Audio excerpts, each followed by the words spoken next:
La CPI ordonne le maintien en détention de Laurent Gbagbo. Une audience est prévue le 1er février devant la chambre d'appel. Aucune date de délibéré n'a pour le moment été fixée. Et puis une délégation de chefs d'État de l'Union africaine doit se rendre à Kinshasa la semaine prochaine. L'Union africaine a demandé la suspension du processus de proclamation des résultats finaux de l'élection présidentielle en RDC lors d'une rencontre à Addis Abeba en Éthiopie par l'institution panafricaine.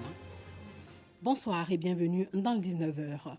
La chambre d'appel de la CPI ordonne le maintien en détention de Laurent Gbagbo et Charles Blé Goudé, une décision prise à la majorité des juges 3 sur 5. La procureure a jusqu'au 23 janvier pour déposer ses arguments concernant sa décision et de faire appel sur la remise en liberté des deux acquittés. La défense et les parties civiles ont ensuite jusqu'au 29 janvier pour faire parvenir leurs réponses argumentées. Une audience est prévue le 1er février devant la Chambre. Aucune date de délibéré n'a pour le moment été fixée. La crise post-électorale de 2010 justement a fait de nombreux réfugiés, la plupart des Ivoiriens en exil, ont regagné le pays. Près de 267 000 réfugiés sont rentrés chez eux entre 2012 et 2017. 67 195 ont été installés volontairement avec l'appui du HCR et du PAM ainsi que du gouvernement. Hervé Boué a rencontré ces ex-réfugiés. Charlotte est une ex-réfugiée, partie au Libéria avec son conjoint et leurs 5 enfants en 2011. Son mari l'abandonne là-bas et elle rentre en 2014 avec ses enfants. Sur place, dans son village situé dans la région du Tonkpi, elle est confrontée à une insécurité alimentaire chronique. Je n'avais rien même pour aller au milieu des gens, mais j'avais honte. J'ai pris mes enfants, mes 5 enfants, on allait au campement. Au campement là-bas, on se débrouillait. On cherchait à quoi à manger. Les yams sauvages et encore les bananes non mûres. Mes enfants pleurent, moi aussi je pleure. J'ai souffert avec mes enfants là-bas. Comme elle, ils sont nombreux ces Ivoiriens rentrés d'exil à avoir perdu leurs moyens de subsistance pendant leur longue absence. Depuis 2014, qu'il a été rapatrié, nous sommes venus au village. On avait totalement tout perdu dans la zone. On n'avait même pas de quoi manger. Pour y remédier, le Programme alimentaire mondial et ses partenaires, en collaboration avec le gouvernement de Côte d'Ivoire, appuient ces populations vulnérables. L'objectif étant d'améliorer la sécurité alimentaire et les moyens de subsistance des rapatriés volontaires et des populations hôtes.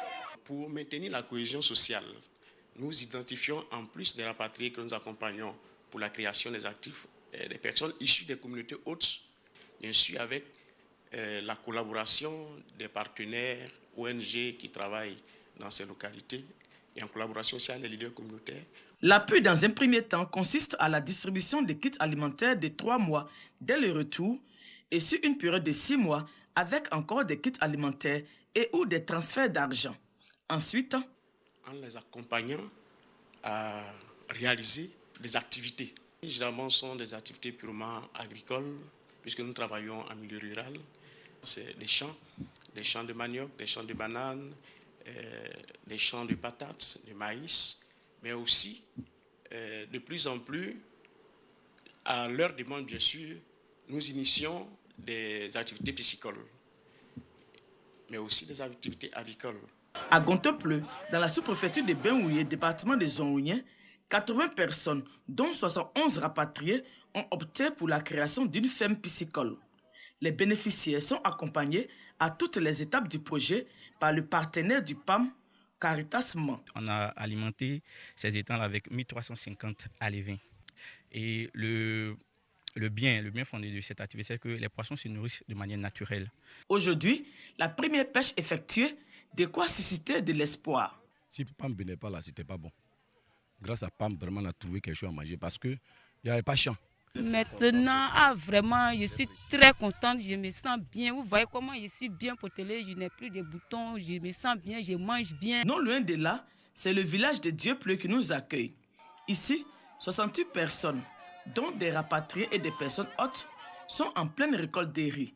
L'accompagnement du PAM leur a été bénéfique. Dans le groupe, il y a l'amour, il y a la paix et puis il y a la cohésion même.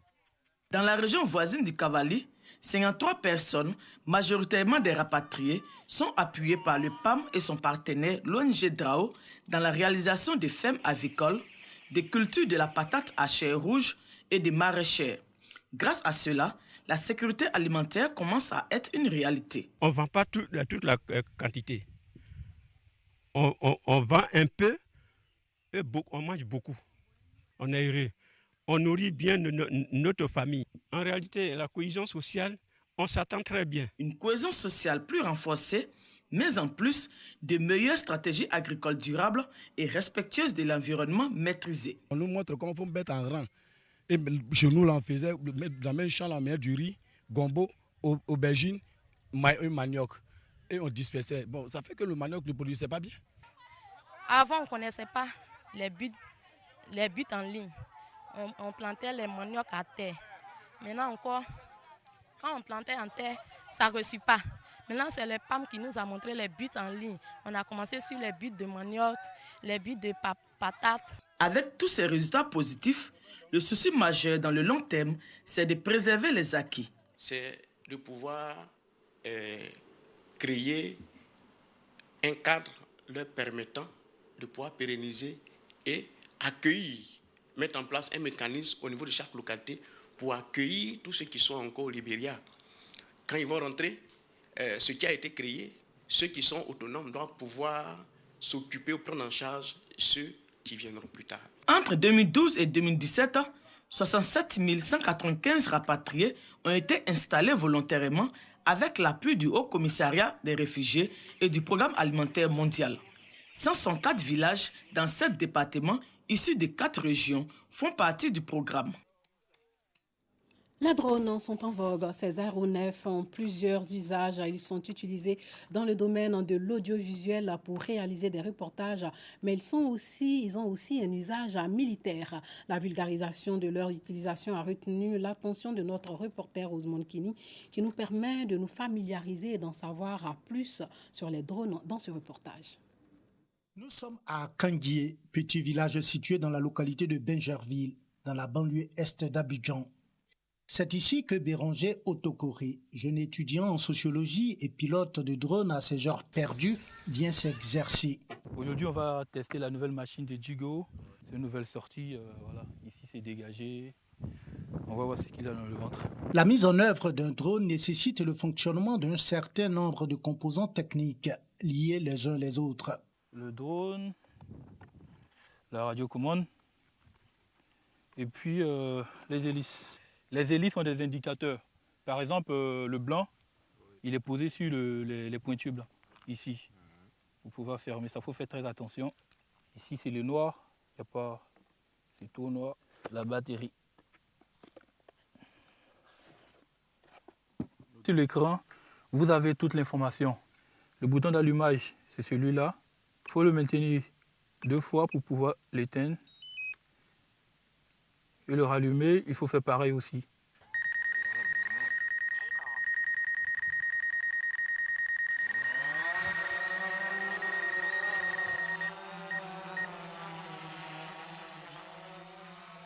Les données ainsi capturées sont envoyées à un centre de commande. Le drone reçoit alors en retour les instructions de l'opérateur.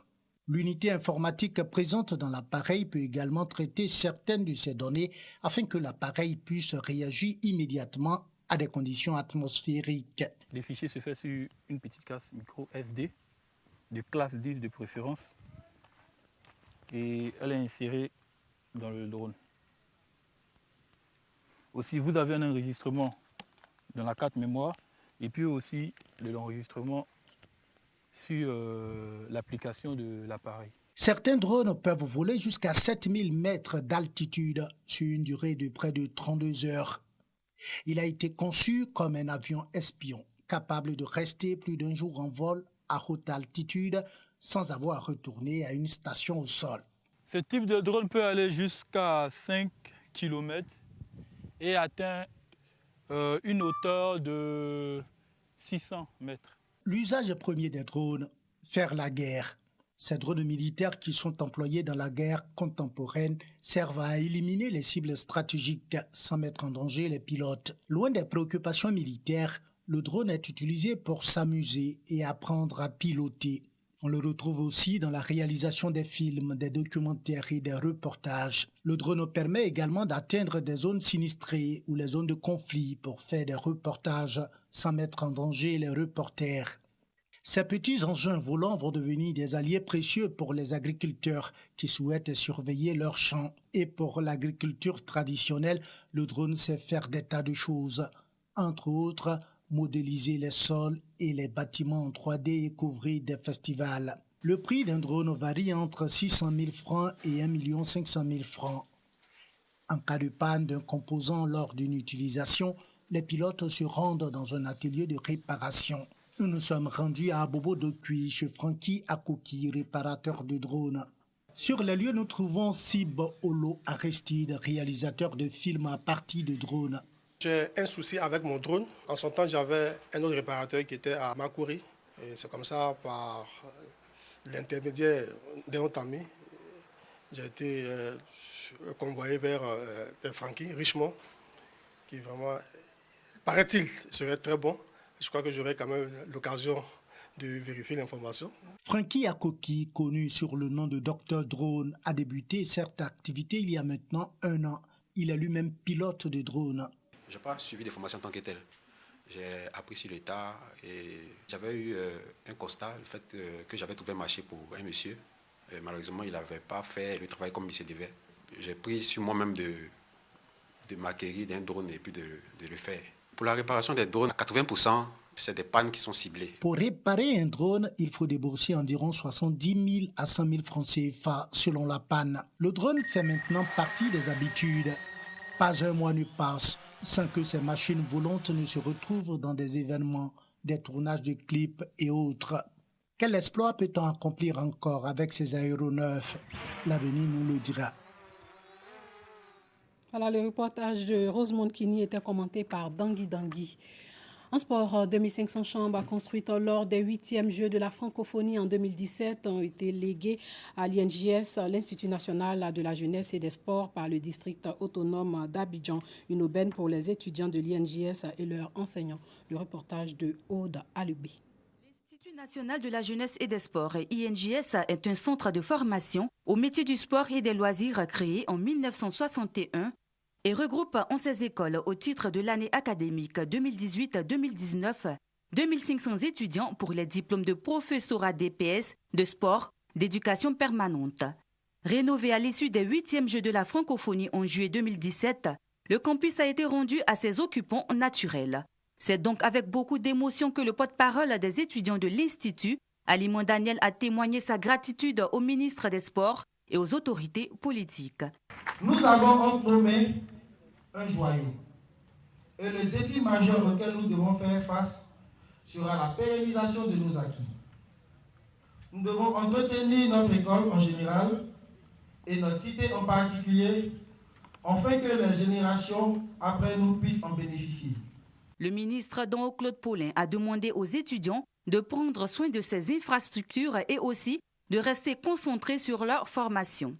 Aujourd'hui, voilà l'INJS, désormais rénové pour remplir sa grande vocation d'être là pour former dans les métiers du sport, mais aussi dans le secteur de la formation, pour l'encadrement de la jeunesse. Habib Sanogo, directeur de l'INJS, a témoigné sa reconnaissance à l'État de Côte d'Ivoire qui a permis que les étudiants soient relogés. Aussi voudrons-nous à cet instant exprimer toute notre reconnaissance et notre gratitude à son Excellence, M. Alassane Ouattara, président de la République.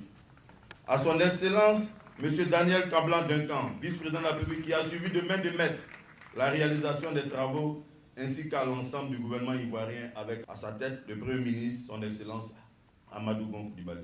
L'INJS abrite 33 bâtiments de 4000 lits, un gymnase, 43 salles de classe, une cafétéria et des terrains de football, de rugby, de basketball, de handball et de volleyball. La cérémonie s'est terminée par une visite des bâtiments, des chambres et de la salle de visite.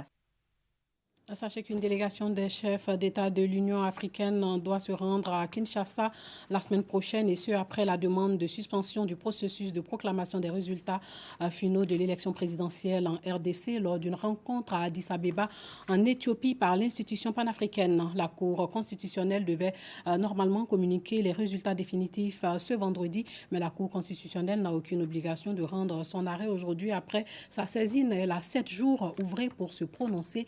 Le délai court donc jusqu'à lundi prochain.